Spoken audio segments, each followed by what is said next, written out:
Sincere, however, then ruined the entire date experience, saying that Melanie is resilient, which is a terrible thing for someone to call you when that person is the cause of you having to be resilient.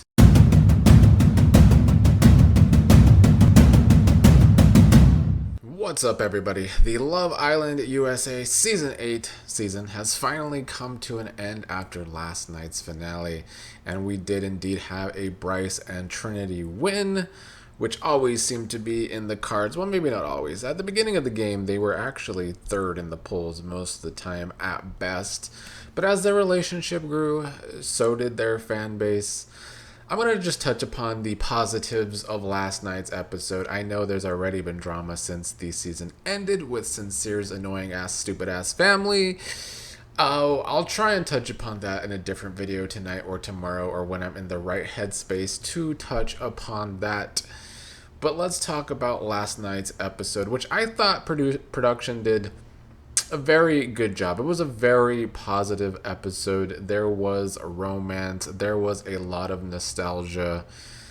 Before we had the final 4 dates, though, we did have Bryce and Trinity talking about how proud of each other they are for giving their all in this experience.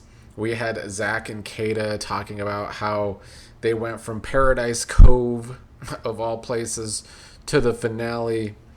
We had Sincere telling Melanie that even if they did go home before the final 4, they would be fine.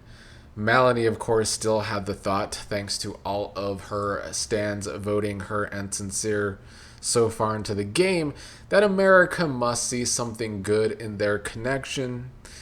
That is the bad thing about voting Melanie so far in her toxic relationship with Sincere.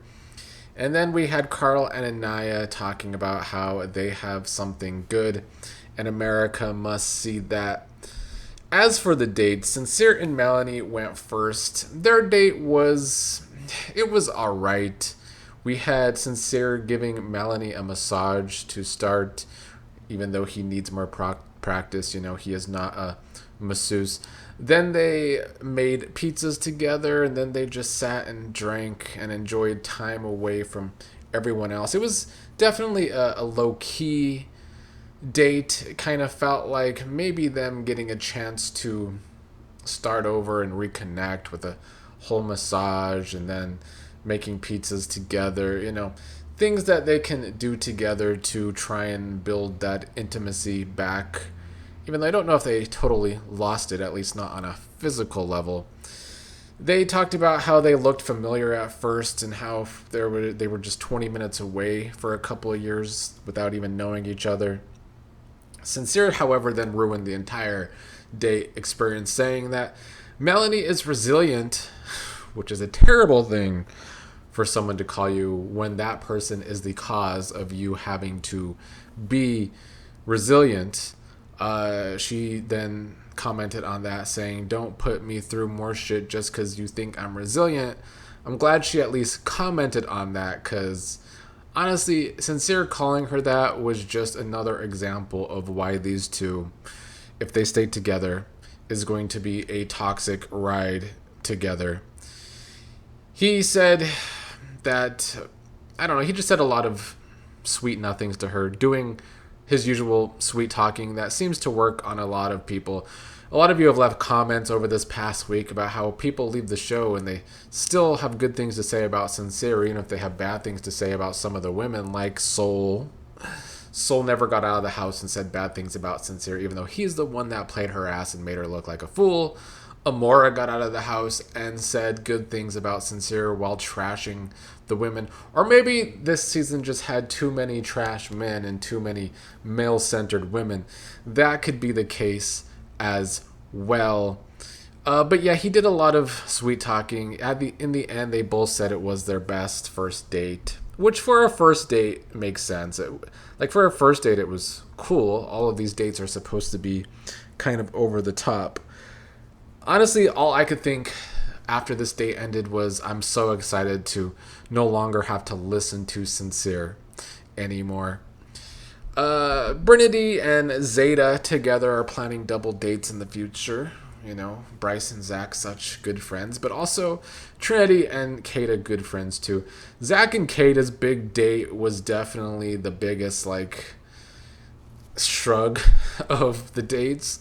They went on this speedboat date. They came back and had sandwiches to eat. Production did not put the time or the effort into this Kayda and Zach date compared to everyone else's.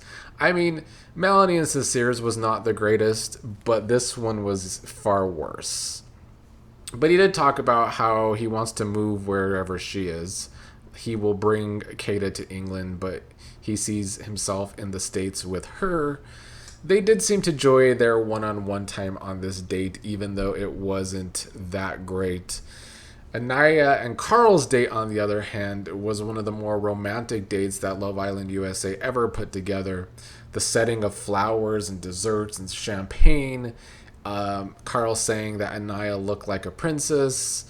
And then they had this book, this story, and it was Anniah's story and eventually Carl's too, within the villa, which I thought was really cool because Anniah had been talking about how she wants a fairy tale, and they do depict Carl as being this perfect prince. So to put it all in book form, seeing themselves on their journey from Anniah walking in with Kenzie to the empty door and her meeting Casey to the guys coming on the boat and her meeting Carl to the first time when they learned each other played volleyball, to Anniah pouncing on Carl for the first kiss.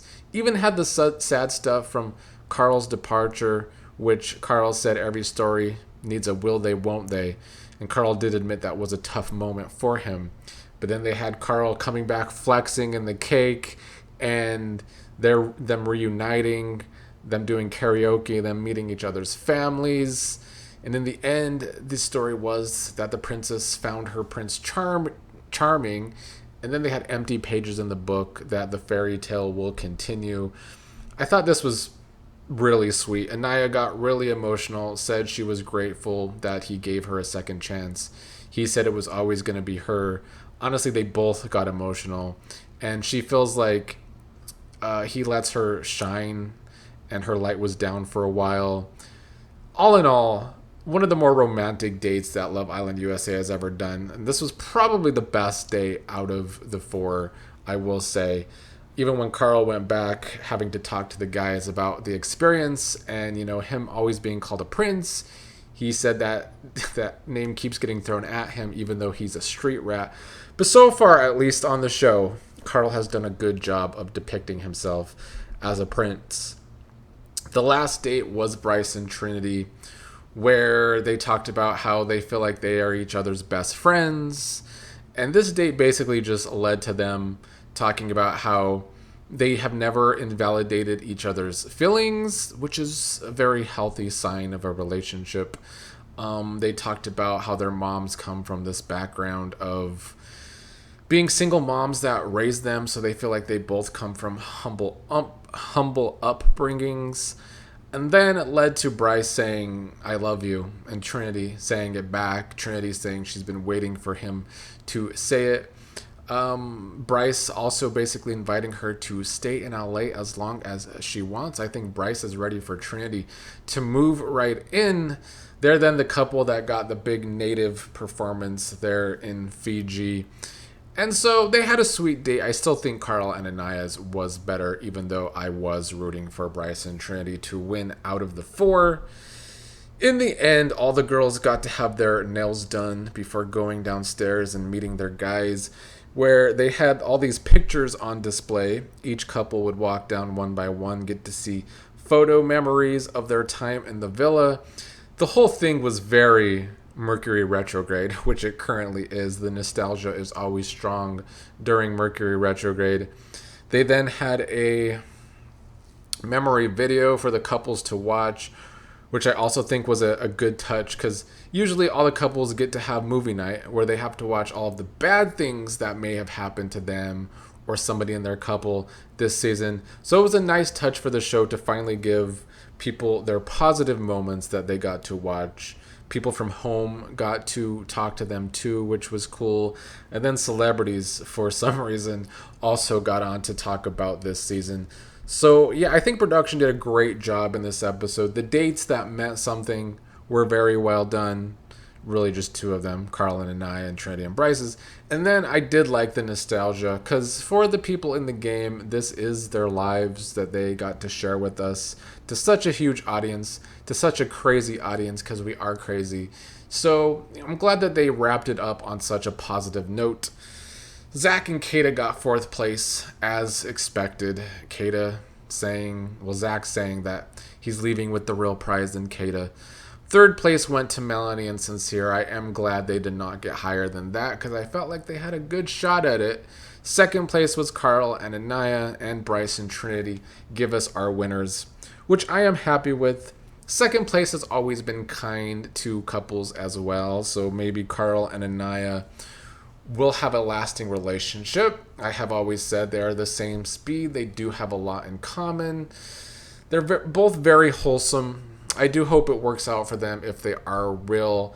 Bryce and Trinity do have that foundation of friendship that I think is important. And I, for one, am happy with the winners this year, unlike last year. So I thought it was a positive finale.